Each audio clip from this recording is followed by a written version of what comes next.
धन्यवाद अध्यक्ष महोदय. अर्थसंकल्पावरती चर्चा करण्याची संधी आपण दिली. काल सुरू झालेली चर्चा आज दुसरा दिवस सुरू होऊन रात्रीचे 1 या ठिकाणी वाजलेले आहेत. सर्वप्रथम सर्वाधिक 11 वेळा महाराष्ट्र राज्याचे अर्थसंकल्प सादर करणारे राज्याचे दिवंगत उपमुख्यमंत्री माननीय अजितदादा पवार यांना मी श्रद्धांजली अर्पण करतो. आज हा जो महाराष्ट्र सरकारचा अर्थसंकल्प या ठिकाणी सादर झालेला आहे तो एका अर्थाने ऐतिहासिक आपल्याला म्हणावं लागेल. त्याचं कारण सुद्धा असंच आहे की महाराष्ट्र राज्याचे मुख्यमंत्री म्हणून पहिल्यांदाच देवेंद्रजी फडणवीस साहेबांनी हा अर्थसंकल्प सादर केलेला आहे.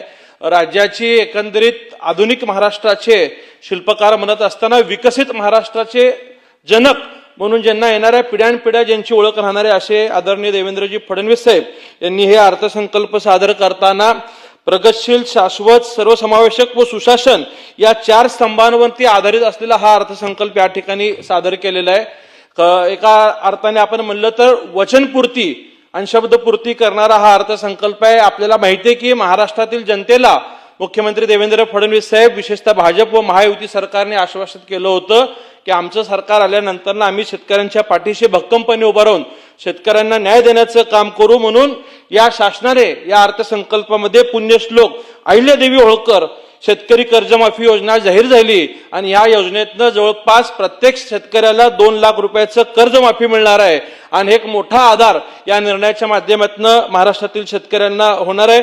यासाठी मी या सरकारचं धन्यवाद देतो आणि त्यांचा आभार मानतो. महाराष्ट्राचं सरकार दूरदृष्टी ठेवून काम करणार हे सरकार आहे हे पुन्हा एकदा देवेंद्रजी फडणवीस साहेबांनी या ठिकाणी सिद्ध करून दाखवलं आहे. कारण का शेतीमध्ये AI वापर करण्याचा निर्णय या सरकारने घेतलेला आहे. या अधिवेशनामध्ये अध्यक्ष महोदय आम्ही पाहिलंय की विरोधकांनी प्रत्येक गोष्टीला राजकारण करून द्वेष करण्याचं काम सुद्धा या ठिकाणी केलंय. एक नौखा आमदार म्हणून आम्ही ह्या सभागृहामध्ये कामकाज करत असताना मागच्या 4-5 दिवसात आम्ही ऐकतोय की AIचा वापर तुम्ही शेतीमध्ये करताय, एकीकडे राज्यात मोबाईलला रेंज नाही आणि हा सरकार AIचं धोरण करताय असे द्वेषपूर्ण वक्तव्य या सभागृहात आम्हाला ऐकायला मिळालं. जर आपल्या पूर्वीच्या सरकारने भाड्या वस्त्यांवरती टेलिफोन पोचलेला नाहीये आणि मोबाईलवरती काम करायचं का असा जर विचार केला असता तर या भारत देशात आणि महाराष्ट्रात मोबाईलची 3G ते 5G ची क्रांती झाली नसती. म्हणून मी मुख्यमंत्र्यांचा मनापासून आभार मानतो की शेतीमध्ये AIचा वापर केल्यानंतर जागतिक स्तरावरती शेतकऱ्यांना व्यासपीठ चांगल्या पद्धतीने उपलब्ध करून देण्याचं काम या माध्यमातून होऊ शकतो. या सरकारने सिंचन आणि पाण्यावरती अतिशय प्रभावीपणे काम करत असताना 2047 पर्यंतच्या दरडोई प्रतिदिन 55 लिटर आणि शहरी भागातील 135 लिटर पाण्याचं उपलब्धतेचं लक्ष्य डोळ्यासमोर ठेवलंय. यामुळे मला खात्री आहे की अतिशय योग्य दिशेने हे सरकार काम करतंय. अध्यक्ष महोदय, कोल्हापूर आणि सांगलीमध्ये आपण अनेक वर्षापासून पाहतोय की पूर आल्यानंतर पाणी हे खाली कर्नाटकात सोडून द्यावं लागतं आणि त्याही ह्याच्यावरती या सरकारने जवळपास 2240 कोटी रुपयाचा प्रकल्प जागतिक बँकेच्या माध्यमातून उपलब्ध करून घेऊन कृष्णा खोऱ्याचं पाणी हे पुराचं पाणी भीमा खोऱ्यात आणल्यामुळं पश्चिम महाराष्ट्र आणि मराठवाड्यातील दुष्काळ भागात हे पाणी मिळवल्यामुळे इथल्या शेतकऱ्यांना देखील न्याय मिळणार आहे. समोरच्या म्हणण्यापेक्षा कोपऱ्यात बसणाऱ्या विरोधकांनी सुद्धा या सभागृहाचा किंवा या अर्थसंकल्पाचा अभ्यास न करता या अर्थसंकल्पात मराठवाड्यावरती कुठल्याही प्रकारच्या पाण्यावरती निधीची तरतूद नाही असं अभ्यास नसलेलं वक्तव्य केलं. कदाचित त्यांनी अर्थसंकल्प समजून घेतला नसावा. अध्यक्ष महोदय, वैनगंगा आणि नळगंगा या 2 नदीजोड प्रकल्पावरती जवळपास 94,968 कोटी रुपयाची तरतूद हे सरकार करत असल्यामुळं अनेक वर्ष नाही तर अनेक पिढ्यांचा आशीर्वाद मिळण्याचं काम हे सरकार करतोय. आणि मला यासाठी पुन्हा एकदा मुख्यमंत्री देवेंद्र फडणवीस साहेब यांचं मनापासून अध्यक्ष महोदय अभिनंदन करायचं आहे. शेतीबरोबर राज्यातल्या अनेक शहरातल्या पाणी पुरवठ्यावरती हे सरकार प्रभावीपणे काम करत असताना जागतिक बँकेच्या माध्यमातून जवळपास 5,860 कोटी रुपयाची तरतूद नागरी जल पुरवठ्यावरती हे सरकार करत असताना अध्यक्ष महोदय, माझ्या सोलापूर शहराच्या दररोज पाणी पुरवठ्यासाठी देखील या सरकारने 892 कोटी रुपयाची मंजुरी दिली आणि त्याचं टेंडर सुद्धा प्रसिद्ध केलं होतं. परंतु जागतिक बँकेच्या सूचना काही त्या ठिकाणी सुधारित आल्या आणि जवळपास तेही आता सुधारित योजना 1200 ते 1300 कोटी रुपयाची त्या ठिकाणी तयार झालेली आहे आणि मला विश्वास आहे की हे सरकार त्या 1300 कोटी रुपयाच्या योजनेला लवकरच मंजुरी देऊन त्याचं पुन्हा एकदा टेंडर निघून खऱ्या अर्थाने प्रत्यक्ष या ठिकाणी काम होणार आहे. मी या सरकारचं मनापासून अभिनंदन करतो. एकीकडे विरोधक टीका करायचे की हे लाडकी बहिणीची योजना बंद होणार आहे आणि पहिल्या वर्षी सुद्धा या योजनेला भरभरून तरतूद होती. याही वर्षाच्या अर्थसंकल्पामध्ये या योजनेला तरतूद ठेवून ही योजना सुरू ठेवण्याचं काम या सरकारने केलेलं आहे. मी या सरकारला विनंती करेल की आपण अंगणवाडी सेविकांच्या आर्थिक नियोजनाबाबत अनेक चांगले प्रभावी काम करत असताना कोरोनासारख्या महामारीच्या काळात सुद्धा प्रभावीपणे शेवटच्या घटकापर्यंत जाऊन कोणी काम करण्याचं प्रामाणिक काम केलं असेल तर आमच्या अंगणवाडी सेविका आहेत. त्यांच्यासाठी हे सरकार काम करतं. यासाठी मी सरकारचं आभार मानेल. अध्यक्ष महोदय, एकीकडे युवा शिक्षण क्रीडा याच्यामध्ये भरीव काम करत असताना नवी मुंबईत जवळपास 6 देशांचं विद्यापीठ येत आहे आणि याच धर्तीवर 8 ते 10 शैक्षणिक शहरे विकसित करण्याचा संकल्प या महाराष्ट्र सरकारने केलेला आहे. माझ्या सोलापूर शहराचं अभियांत्रिकी महाविद्यालय 1966 साली मंजूर झालेलं असताना ते अन्य शहरात वळवण्यात आलं होतं. जवळपास 50 ते 60 वर्ष आम्ही त्या अभियांत्रिकी महाविद्यालयासाठी संघर्ष करतोय. मागच्या 3 वर्षा अगोदर चंद्रकांत दादा पाटील यांनी जाहीर केलं की सोलापूरला अभियांत्रिकी महाविद्यालय आम्ही सुरू करू. कालच मागच्या आठवड्यामध्ये मुख्यमंत्री साहेबांनी आदरणीय चंद्रकांत दादांना याबाबतच्या सूचना दिल्या की याच जून मध्ये हे अभियांत्रिकी महाविद्यालय सुरू करण्याचा प्रस्ताव तुम्ही तातडीने मागवून घ्या. स्वतः चंद्रकांत दादा पाटील हे दिल्लीला या AICTच्या मंजुरीसाठी जाणार आहेत. मला विश्वास आहे की हे सरकार येणाऱ्या वर्षात आमच्या सोलापूर जिल्ह्याला अभियांत्रिकी महाविद्यालय या ठिकाणी सुरू करून देईल. त्याचबरोबर स्टार्टअप्स युनिफॉर्म महाराष्ट्रामध्ये जवळपास महाराष्ट्र 1 नंबर येत असताना माननीय मुख्यमंत्र्यांनी सोलापुरातील उद्योग व्यवसायाला सुद्धा पाठबळ देण्याची गरज आहे. सोलापूरमध्ये मोठ्या प्रमाणात कामगार वर्ग आहे. सोलापूरचा विडी उद्योग अडचणीत येत असल्यामुळे या ठिकाणी मोठ्या प्रमाणात येणाऱ्या काळात महिलांना रोजगार उपलब्ध करून देण्यासाठी त्या ठिकाणी युनिफॉर्मच्या उद्योगावरती अध्यक्ष महोदय काम करण्याची गरज आहे आणि ते हे सरकार या ठिकाणी काम करेल अशी मी आपल्या माध्यमातून अपेक्षा व्यक्त करतो. वारसा आणि संस्कृती जपत असताना महाराष्ट्रातील सर्व महापुरुषांसाठी हे सरकार विविध ठिकाणी काम करत असताना माझ्या सोलापूर जिल्ह्यातील मंगळवेढा येथील महात्मा बसवेश्वर महाराजांचं स्मारकचं काम सुद्धा अनेक वर्षापासून रखडलेलं होतं. आता असलेले पालकमंत्री जयकुमार गोरे साहेब हे अध्यक्ष झाल्यापासून जागा निश्चिती करण्याचं काम ते करतायत. येणाऱ्या काळात लवकरच हे स्मारकाचं काम सुरू होऊन याला भरीव तरतूद व्हावी अशी मी आपल्याला अपेक्षा करतो. माझ्या मतदारसंघातील धर्मवीर संभाजी महाराजांचं जे तलाव आहे त्याचाही जर विकास झाला तर पर्यटनाला एक चांगलं ठिकाण त्या ठिकाणी मिळेल. तलावाचं संवर्धन सुद्धा त्या ठिकाणी होणार आहे आणि सोलापूरला अक्कलकोट, तुळजापूर, गाणगापूर या दर्शनाला येणाऱ्या लोकांना शहरात एक चांगलं पर्यटन त्या ठिकाणी उपलब्ध होणारे. अध्यक्ष महोदय, 5 ज्योतिर्लिंगाचं विकास कामं करत असताना या सरकारने अक्कलकोट, तुळजापूर, पंढरपूर, गाणगापूर यासाठी सुद्धा एक परिक्रमा मार्ग केला तर अधिक सुलभचं दर्शन या लोकांना या ठिकाणी होणार आहे. अध्यक्ष महोदय, सोलापूरला राज्यभरातून लोक तुळजापूरच्या दर्शनाला येतात, वारीच्या वेळेस पंढरपूरच्या दर्शनाला येतात. तर जे MTDCचं सुवर्ण महोत्सवी 50 वर्ष आपण त्या ठिकाणी करत असताना एखादं मोठं पर्यटन रिसॉर्ट त्या ठिकाणी सोलापूर जिल्ह्यात उभारणं गरजेचं आहे आणि हे सरकार त्यासाठी काम करेल अशी मला निश्चितच अपेक्षा आहे. आज विमान सेवेच्या बाबतीत नवी मुंबई आंतरराष्ट्रीय विमानतळाचं काम करत असताना राज्यातील अनेक विमानतळाला नाईट लँडिंग सुरू करण्याचा निर्णय सुद्धा या सरकारने केलेला आहे. अध्यक्ष महोदय, सोलापूर शहरातील विमानसेवा सुद्धा अतिशय चांगल्या प्रमाणे सुरू आहे. आमच्याही शहराचं नाईट लँडिंग सुरू होण्यासाठी या सरकारने प्रयत्न करावं.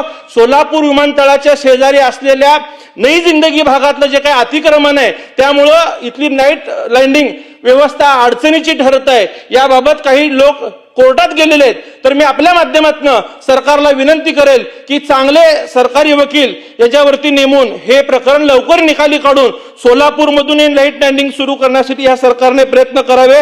मी सरकारचा आभार मानतो की आपण सोलापूर, तुळजापूर, धाराशिव या 84 किलोमीटर रेल्वेचा मार्ग आपण सोलापूरला मंजूर करून दिलेला आहे.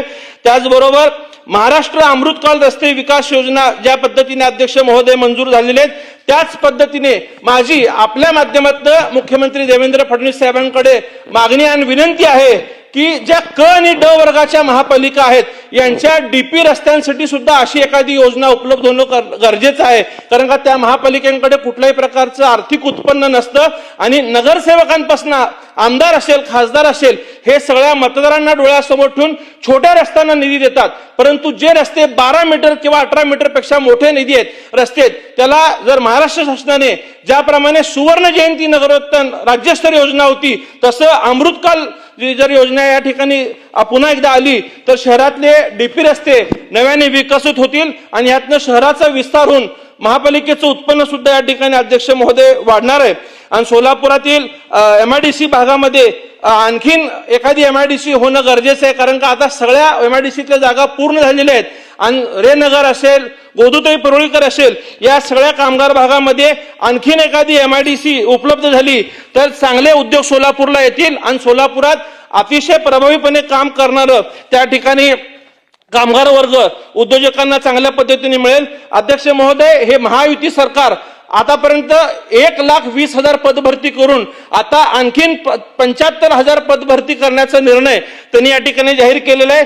या माध्यमातून मी या सरकारला विनंती करेल की सोलापूर महानगरपालिकेमध्ये जवळपास 1300 पद आता नव्याने त्या ठिकाणी रिक्त होत आहेत, त्या लोकांची पदभरती सुद्धा त्या ठिकाणी झाली पाहिजे। आणि गंभीर प्रश्न मी या सभागृहाच्या निदर्शनास या माध्यमातून या ठिकाणी अध्यक्ष आणतोय की सोलापूर महानगरपालिकेचे 249 कर्मचारी हे जवळपास 1995 पासून महापालिकेमध्ये रोजंदारीवरती काम करतात। यांच्यापैकी काहींचं निधन झालेलं आहे, काही लोकांचे जवळपास 80% लोक उद्याच्या 2-3 वर्षामध्ये रिटायरमेंटला जाणार आहेत, परंतु अद्यापही या लोकांना कायम करण्यामध्ये कुठंतरी यापूर्वीचं सरकार कमी पडलेलं आहे।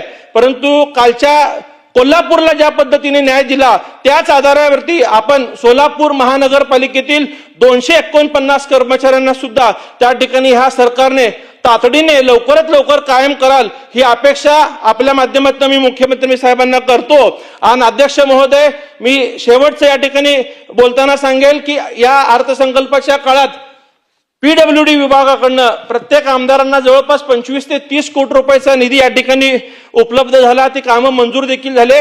परंतु मी सोलापूर शहर मध्य मतदारसंघातून अध्यक्ष महोदय येतो, हा माझा पूर्णतः शहरी मतदारसंघ आहे, म्हणजे माझ्यामध्ये कुठलेही स्टेट हायवे किंवा MDR नसतात, त्यामुळे आम्हाला त्या ठिकाणी निधी मिळाला नाही। परंतु बाकीचे ग्रामीण आणि शहरी अशा दोन्ही भागात असणाऱ्या आमदारांना प्रत्येक मंत्र्यांकडनं प्रत्येक खात्याकडनं निधी मिळतो। आम्हाला मात्र पूर्णतः नगर विकास या एकाच खात्यावरती अवलंबून राहावं लागतं, आम्हाला अन्य खात्याकडनं निधी मिळत नाही। तर आमच्यासारख्या पूर्ण शहरी भागातल्या विधानसभेला काही अतिरिक्त निधी या सरकारने त्या ठिकाणी जर उपलब्ध करून दिला तर आमच्या मतदारसंघातला विकासही ग्रामीण भागातील आमदारांच्या इतक्या तुलनेने होईल। आणि अध्यक्ष महोदय, सोलापूर हे कामगारांचं शहर आहे, जवळपास 1 लाखाहून अधिक कामगार सोलापूर शहरात काम करतात। अत्यंत गरीब कामगार वर्गाला चांगल्या दर्जाचं हॉस्पिटल सोलापूरला त्या ठिकाणी उपलब्ध होणं गरजेचं आहे। सध्या सोलापुरात डॉक्टर वैश्यपायन रुग्णालय जे आहे, कॉलेज मेडिकल कॉलेज आहे, त्यांचं संलग्न असलेलं छत्रपती शिवाजी महाराज सर्वोपचार रुग्णालय आहे, परंतु स्वतःचं असं आरोग्य विभागाचं एक मोठं हॉस्पिटल किमान 200-250 बेडचं जर सोलापूरला उपलब्ध झालं तर ह्या कामगार भागातील लोकांची सुद्धा सोय होणार आहे। आणि सोलापूर हे सीमावर्ती भाग असल्यामुळं तेलंगणा, कर्नाटक, आंध्र प्रदेश या भागातले लोक या ठिकाणी उपचाराला येत असतात आणि वारीसाठी किंवा या धार्मिक पर्यटनासाठी येणाऱ्या लोकांना सुद्धा त्या ठिकाणी सोलापुरातील शासनाच्या रुग्णालयामध्ये चांगलं उपचार या ठिकाणी घेता येऊ शकेल। आणि अध्यक्ष महोदय, अक्कलकोटला जाण्यासाठी जो महामार्ग सोलापूर शहरातनं जातो तो अक्कलकोट रोड पाणी टाकीपासून महालक्ष्मी मंदिर या ठिकाणी एखादा उडान पूल किंवा भुयारी मार्ग होणं गरजेचं आहे। रोज त्या ठिकाणी अपघात होतात, जवळपास 1 लाख लोक त्या भागात राहत असल्यामुळं पर्यायी रस्ता त्यांना नाहीये। तर हे काम जरी केंद्र सरकारचं असलं, नितीन गडकरी साहेबांच्या खात्यात असलं, तरी मुख्यमंत्री महोदय व महाराष्ट्र सरकारने यासाठी पाठपुरावा करून मागणी करून लवकरच लवकर तो सोलापूर शहरातला उडानपूल सुद्धा त्या ठिकाणी मंजूर करून द्यावं अशी मागणी आपल्या माध्यमातून करतो। या राज्याचं अतिशय विकसित महाराष्ट्राचा अर्थसंकल्प माननीय मुख्यमंत्री देवेंद्र फडणवीस साहेब त्याचबरोबर उपमुख्यमंत्री एकनाथजी शिंदे साहेब, उपमुख्यमंत्री सुनेत्राताई पवार यांनी मांडला आणि महाराष्ट्र अतिशय योग्य दिशेने या ठिकाणी पुढे घेऊन जात आहेत. यासाठी मी ह्या सरकारचं अभिनंदन करतो. आणि आज अध्यक्ष महोदय, हा आमचा 4था अधिवेशन आहे आणि दुसरा अर्थसंकल्प आहे. या गोष्टी या ठिकाणी समजत असताना आम्ही पाहिलोय की इथं बसलेला विरोधक हे सातत्याने कुठेतरी या सरकारवरती फक्त द्वेषातनं टीका करतो.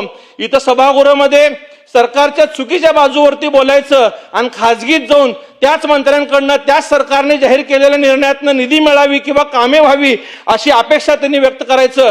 कोणीतरी सभागृहात बोललं की समृद्धी महामार्गावरनं किती लोकांनी प्रवास केला, परंतु मी त्याच लोकांना प्रश्न विचारेल की आपण उभ्या आहात, पुणे मुंबई एक्सप्रेसवेचा आपण वापर करता, आपण कधी जुन्या मुंबई मार्गाने गेलेले आहेत का? आज हे सगळे लोक अटल सेतूचा वापर करतात, कोस्टल रोडचा वापर करतात. ज्या ज्या गोष्टी दूरदृष्टी ठेवून देवेंद्र फडणवीस साहेबांनी ह्या महाराष्ट्राला दिल्या त्या सगळ्या गोष्टीचा वापर हे विरोधक या ठिकाणी करत असतात. आणि लाडकी बहीण योजना सुद्धा या लोकांनी त्याचे जाहीरपणे त्या ठिकाणी स्टॉल लावून लोकांना लाभ देण्याचं काम सुद्धा या लोकांनी केलं. तर विरोधकांनी सुद्धा फक्त द्वेष न करता काही उणीवा त्रुटी असतील तर त्यांनी ते शासनाच्या निदर्शनास आणून द्यावे, पण जे चांगलं आहे त्या चांगल्याला चांगली बनण्याची भूमिका त्यांनी त्या ठिकाणी स्वीकारावी अशी अपेक्षा मी विरोधकांकडूनही करतो. आपण मला या ठिकाणी रात्रीचे 1:18 झालेत बोलण्याची संधी दिलात, याबद्दल आपलेही आभार मानतो. मंत्री महोदय जिरवळ साहेब या ठिकाणी उपस्थित आहेत, त्यांचेही आभार मानतो. आणि आमचे पक्षाचे प्रतोद रणधीर सावरकर साहेब यांनी या ठिकाणी आम्हाला मार्गदर्शन करून बोलण्याची संधी दिल्याबद्दल त्यांचेही आभार मानताना आमचे सहकारी आमदार हेही या ठिकाणी आमच्यासाठी उपस्थित आहेत, त्या दोन्ही आमदार बंधूंचे मी आभार मानतो आणि या ठिकाणी थांबतो. धन्यवाद. जय हिंद, जय महाराष्ट्र.